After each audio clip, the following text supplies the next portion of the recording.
Good morning. Sounds like everyone can hear me all right. As Eva said, my name is Ross Jenkins. I'm the Global Managing Director of MD MediaHub. It's my first time in the fair city of Warsaw, so delighted to be here. As you can tell from my accent, I am a Brit. I do feel a small need to apologise for my politically confused little island, but I hope you won't. I hope you won't hold that against me today. I want to talk to you about data and big data and how it is transforming every aspect of business and marketing.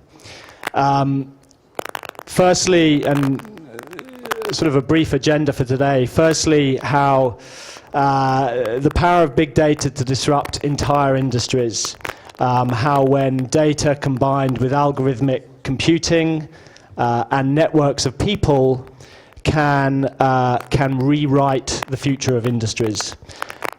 Secondly, how big data doesn't have to mean complicated data, how it doesn't have to mean big computing or polymaths or advanced statistics to get to really quite powerful insights that can help shape marketing strategy and ideas. And thirdly, just a few thoughts to conclude on big data and marketing effectiveness, and a few watch-outs, I think, in terms of how big data is shaping the way that we as an industry of brands and agencies work and behave and think. So firstly, we're going to get into big data and digital disruption. Silicon Valley giants and Silicon Dragons, the big companies coming out of China like Alibaba, they enter and disrupt markets easily because they don't have to deal with the legacy problems of the existing businesses in the industries that they reside. Instead, they sidestep the legacy problems of those businesses. So, unlike the New York Times, Facebook doesn't have to employ journalists. It doesn't have to own printing presses. It doesn't have to distribute newspapers. And yet, you or I are more likely to find the big story of the day on Facebook than you are on the homepage of NewYorkTimes.com. Unlike other retailers, Alibaba doesn't have to, it doesn't sell anything other than server space and the cost of advertising on its search engine. It's a pure platform, and yet it is responsible for $9 billion of sales in one day, actually called Singles Day, which is now copyrighted and turned into the shopping frenzy that it now is. And similarly, Airbnb does not have to be an expert. It doesn't have to know anything about dealing in or developing real estate or running hotels to be the world's largest provider of accommodation. None of these businesses produce what their industries traditionally produce, and their customers engage with them in new ways that those traditional industries have never exploited. And I think it's about this. I think it's about software businesses reimagining legacy industries by turning computer problems into computer science puzzles. And there are two things here. Firstly, they deal with customer problems, not business problems. They're unencumbered by legacy operating systems. They have the freedom to start with a blank sheet of paper. And they tackle the root problem affecting customer experience in that category. So before Uber, you were beholden to a monopolistic entity offering fixed pricing, a poor service, and amongst consumers, a perceived lack of ability to change anything about it. And that created pent-up frustration and demand amongst consumers, and Uber have tapped into that pent-up frustration. Among the many problems Uber is tackling is poor experience, poor cab infrastructure in many cities, poor customer service, dirty cabs, late cars, drivers unwilling to take credit cards. And Uber is addressing all of those problems. And I think the second thing here is a belief in the ability of technology to solve fundamental problems. So Uber didn't set out to chunk the taxi industry and fix one particular problem. They set out to reimagine the entire customer experience from end to end. So they tackled mobile hailing, seamless payments, better cars, driver ratings, all of these different factors. So I think by avoiding the trap of thinking small and thinking big, they were able to rewrite the entire taxi experience and become the biggest of the unicorns currently coming out of San Francisco. And I think what all of these digital disruptors that have in common is this equation. A smart solution driven by data times algorithms times networks. And with this formula, small teams can solve the legacy problems of millions of people, often achieving far more than much larger teams sitting in those legacy businesses trying to solve business problems. So let's look at some examples and starting with data. So the step change that's common to all of these disruptors, I think, is that, as I say, they're not getting bogged down in legacy business problems. Instead, they start really with, I think, a question. They start with a question that a consumer might ask themselves, or a problem that a consumer might face on a daily basis, and use that to discover and open new markets. So legacy industries use data solely to solve business problems, whereas digital disruptors use data to solve customer problems. And in this new paradigm, data creates value when it's fed back. So legacy businesses collect data about people as a back-end process, and they use that data to try to understand, segment, value, filter, and target people.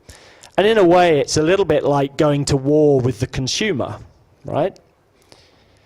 But in the new paradigm, data is used to provide value on the front end.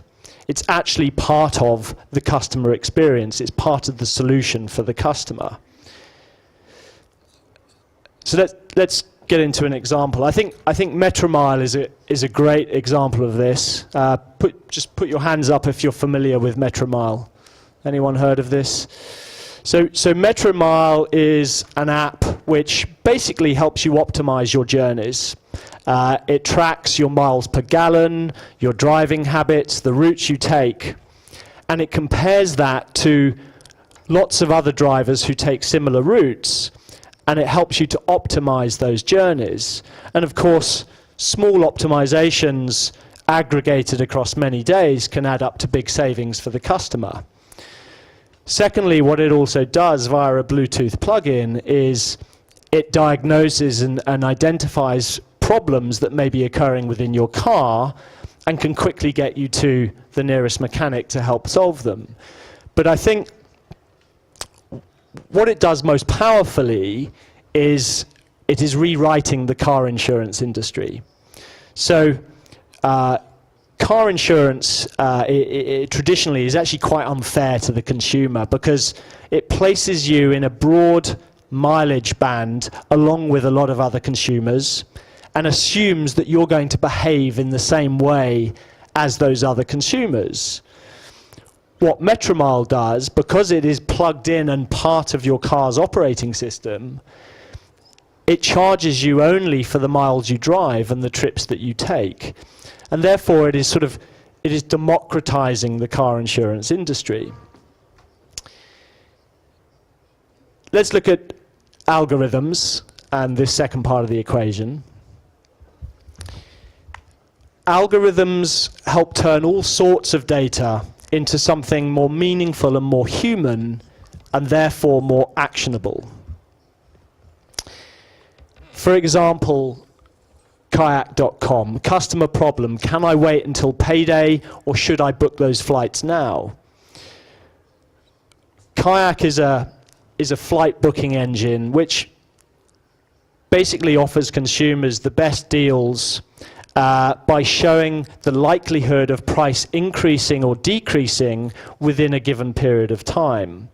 So for example, it will show you how traveling from a different airport on a different day, on a different route, at a different time might actually save you money.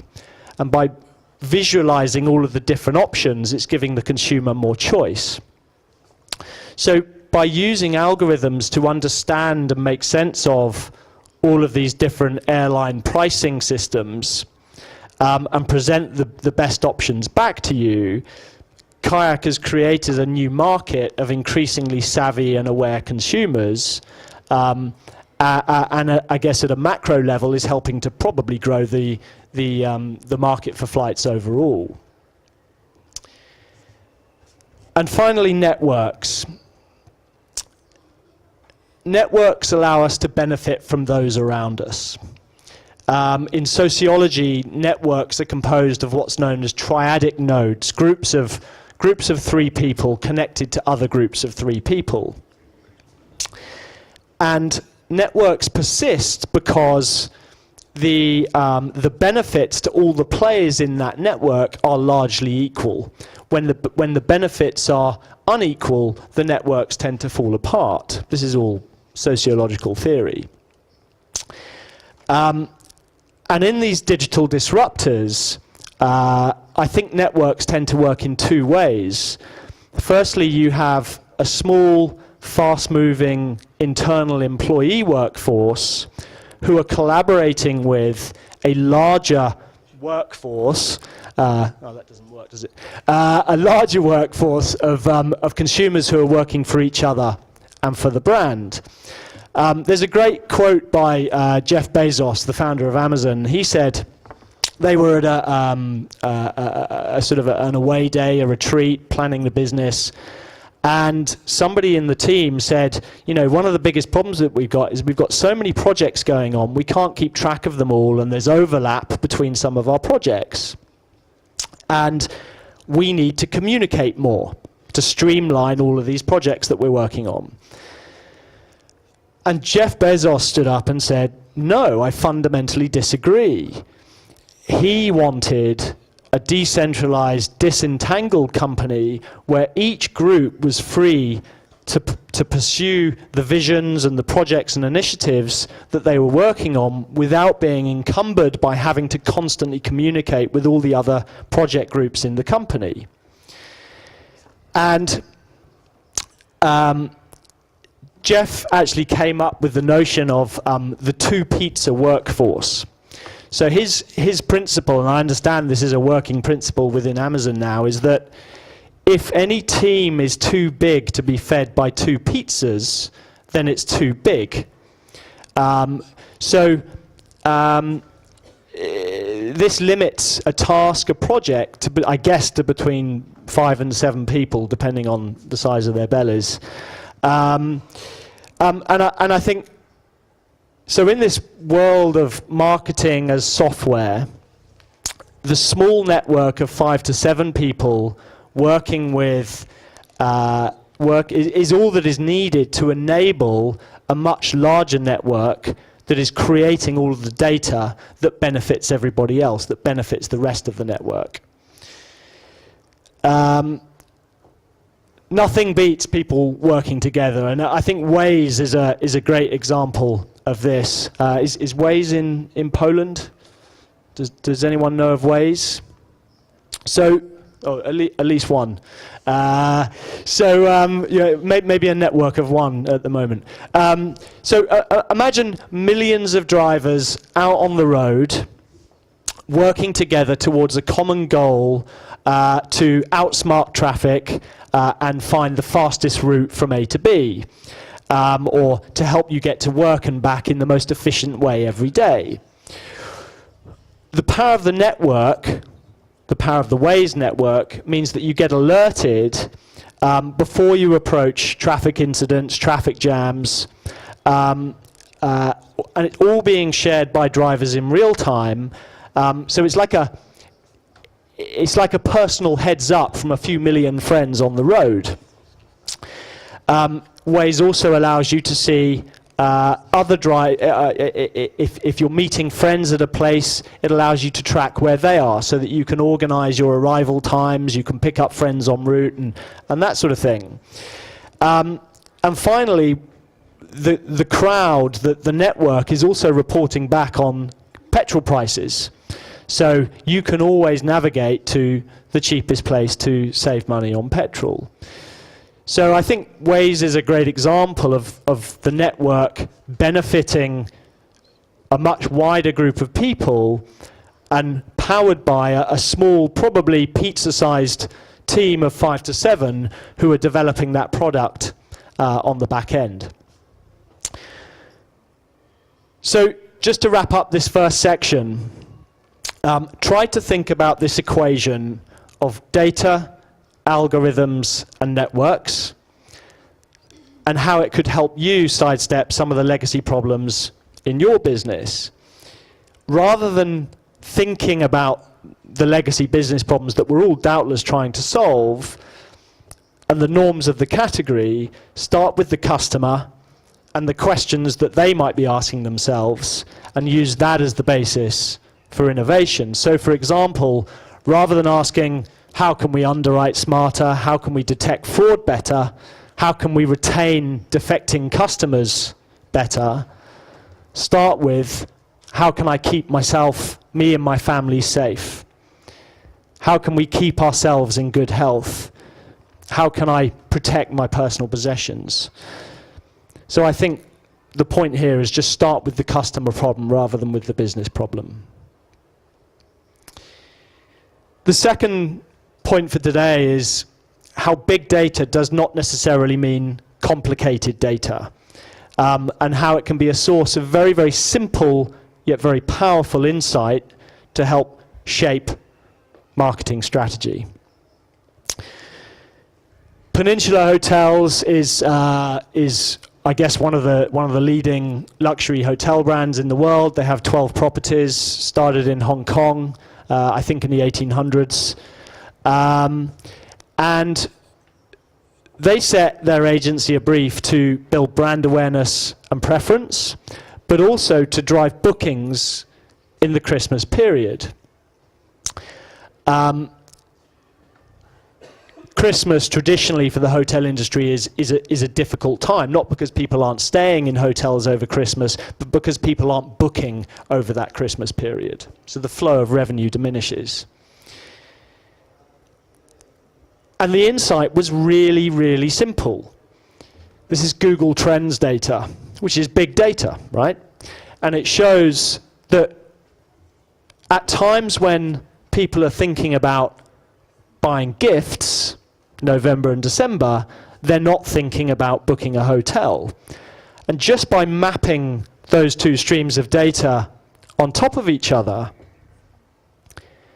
it led to this, again, really simple strategic thought. Reframe Peninsula from a hotel you can stay at to an experience you can give at Christmas.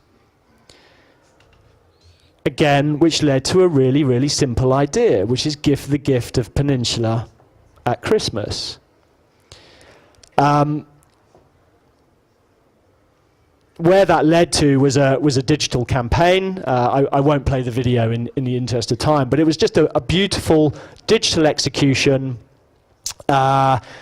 distributed through Peninsula's own media spaces and first-party media, with a competition element and, crucially, obviously, an invitation to explore and to book the gift of Peninsula at Christmas. I don't have the dollar figure, but I know that this led to an 8% uplift in bookings December 2015 over December 2014. So pretty effective as well. The second one is Hunter. Hunter is a British heritage brand, best known for producing Wellington boots, the rubber boots that farmers tend to wear in fields. Posh wellies, we call them in the UK. And Hunter faced two fundamental business problems. Firstly, that it's known as a functional rubber boots brand, but wanted to position itself as a more upmarket lifestyle fashion brand. And it had developed the product range, ponchos, jackets, shoes, accessories to help it do that. And secondly, a little bit like Peninsula, the flow of its business, and like a lot of retailers, the flow of its business was very, very polarized. They did 80% of sales in 4 months of the year, the winter months when weather's bad and people are thinking about buying rubber boots. And what the agency did, they crunched, I think, 3 years worth of search data and social data to understand the flow of conversation and intent, both around Hunter but also other thematic spaces close to the brand, to try to understand where extra demand might be available. And this visual just shows the consumer conversation around festival fashions. There was a growing trend for people to wear Hunter wellies to the big summer rock music festivals like Glastonbury and Reading and so on. I know you guys have a lot of festivals here as well. And what they found was really, really interesting. A huge surge in consumer conversation around festival fashions much earlier in the year than you might imagine. And actually, the conversation was peaking around March, April, May time, not June, July, August, when the festivals were actually taking place. And this is because, for many people, festivals have replaced holidays as the thing they do in the summer, right? They go to 2 or 3 festivals, and it's the big summer thing, so naturally they plan much earlier. And with its current marketing strategy, product strategy, Hunter was actually missing 50% of the opportunity for engagement. All of its marketing, the release of its new product line was actually scheduled much later in the year, from July onwards. The solution, again, was really, really simple. They brought forward the launch of their new line. They launched a new section on the website around festival fashions. And they extended that into their stores and into their concessions as well. So they just brought forward their whole marketing calendar to coincide with this surge in interest around festival fashions. And again, the results were amazing. In 2015, Hunter's sales in April and May were 89% higher than in the previous year, which is pretty amazing off a fairly simple insight. So I think the implications are threefold. Firstly, that of course it requires a certain degree of data literacy to get to these insights, but we can drive quite powerful insight from really, really simple applications of big data, quite business-changing insights, without having to understand supercomputing or have polymaths on your team.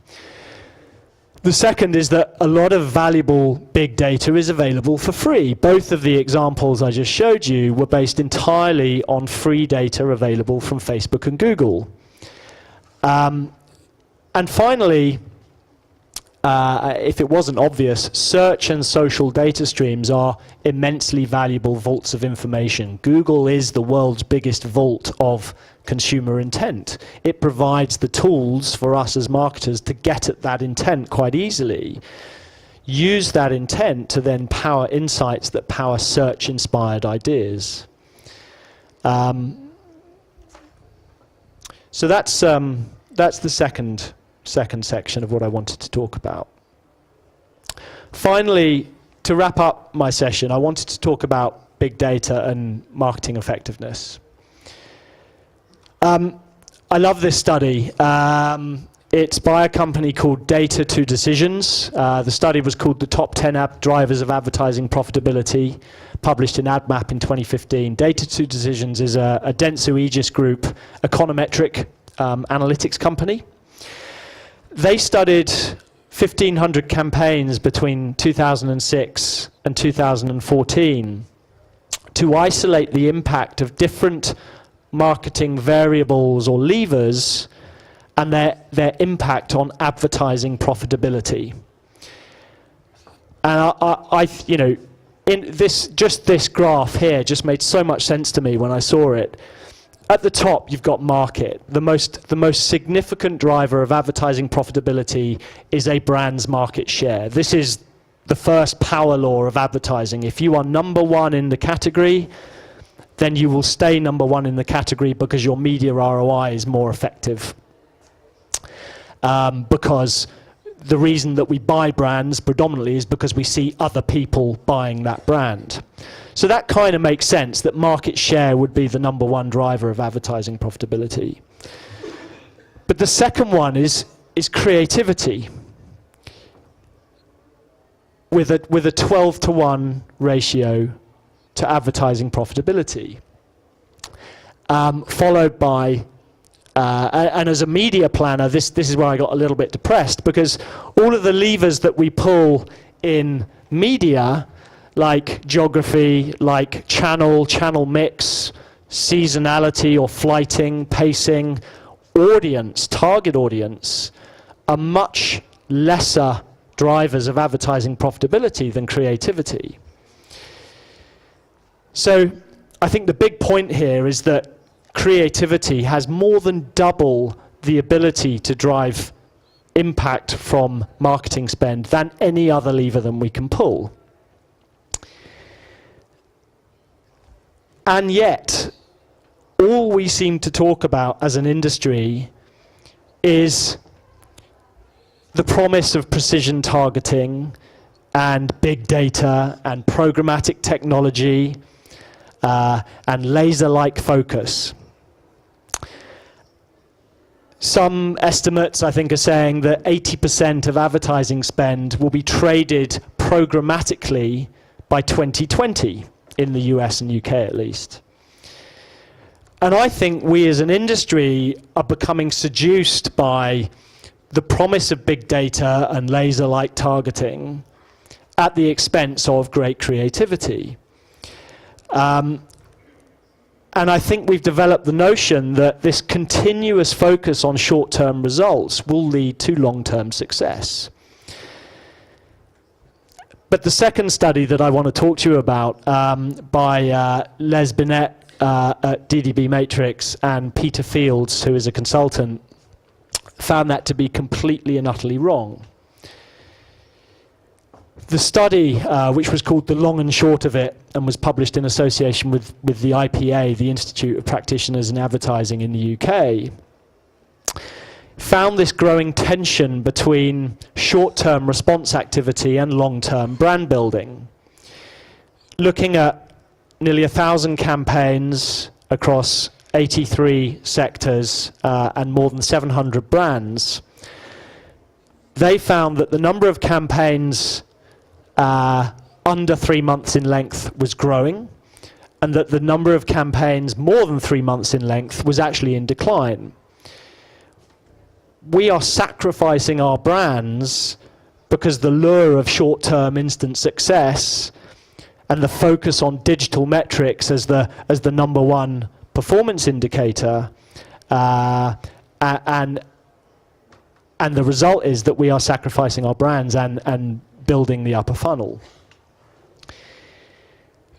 Instead, what the study very clearly shows is that we need a balanced approach to building our brands. We should be building the brand with longer campaigns using emotive messaging. That's because longer-term campaigns with an emotive message don't just sell the product, but they also support the price. So in the long run, you're building more profitability into your model, and you're not sacrificing short-term sales. The study showed that that short-term response campaigns actually reach their sort of maximum efficiency after less than a year, whereas a balanced approach of building brands combined with short-term activation matures over a 3-year life cycle. So I think the implication is we are a little bit enraptured by the promise of technology and big data and targeting and all of that, and I think we're forgetting some of the things, some of the principles of brand building and fundamental marketing that we all know to be true. So just to summarize, 3 key conclusions. Firstly, creativity is our most powerful single economic multiplier that we can pull. So let's devote the right amount of attention to that. Secondly, beware the temptation to over-focus on big data and digital metrics and short-term thinking. Programmatic is not a strategy. The number of clients that we get coming to us saying, what's your technology stack? What's your programmatic strategy? It's not a strategy. It's just a way of executing. And the third thing is that success will be achieved by finding a balance between short-term rational and long-term emotive messaging. And I thought that a fitting end would be to leave you with, I think, a highly emotional, we all have a mother, right? A highly emotional piece of brand building developed by Mullen Lowe in the US at the tail end of 2014. And this was actually the most awarded campaign at the Effies in 2015. So I'm just going to leave you with this. Just give me 1 second. Thank you. Sorry. Hey. Hi. 2 minutes. Thank you. Hi, good afternoon. Sorry about that. Hey, Ori.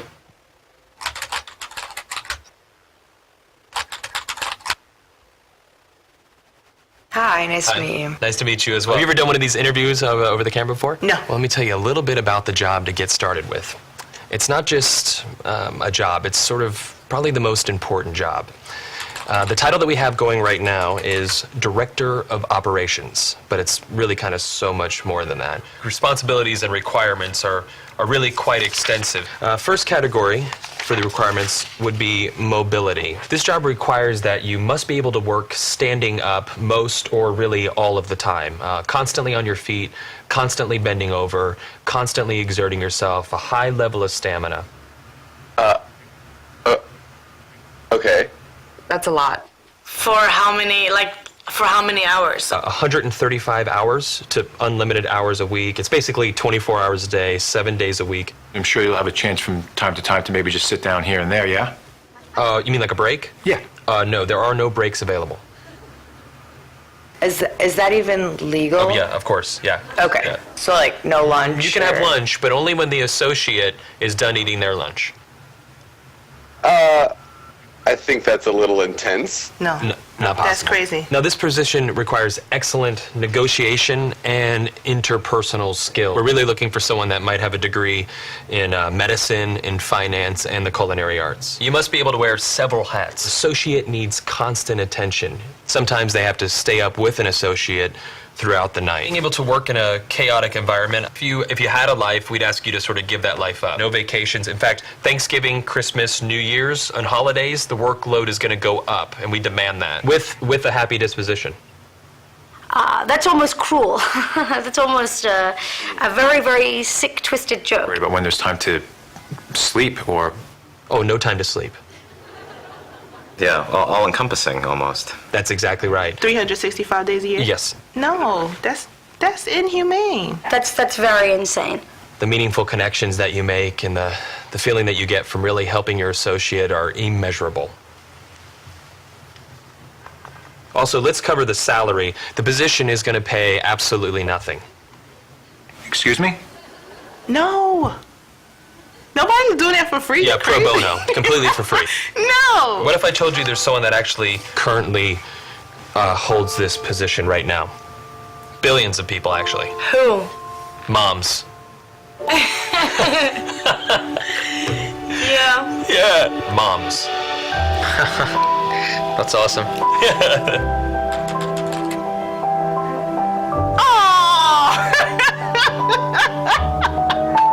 And they meet every requirement, don't Wow. Oh my God. Moms are the best. Yeah, there's no pay. They're 24 hours. They're always there. Now I'm thinking about my mom. they? Yeah, and what are you thinking about her? I'm thinking about all those nights and everything.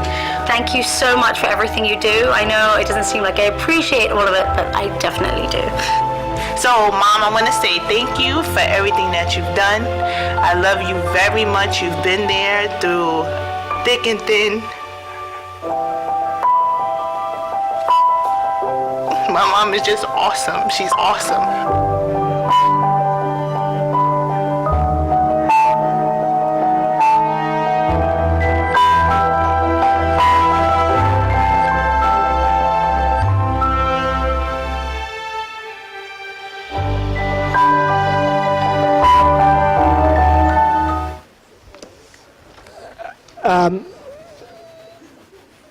That's it. I suppose the overriding message I'm trying to convey today is big data is awesome.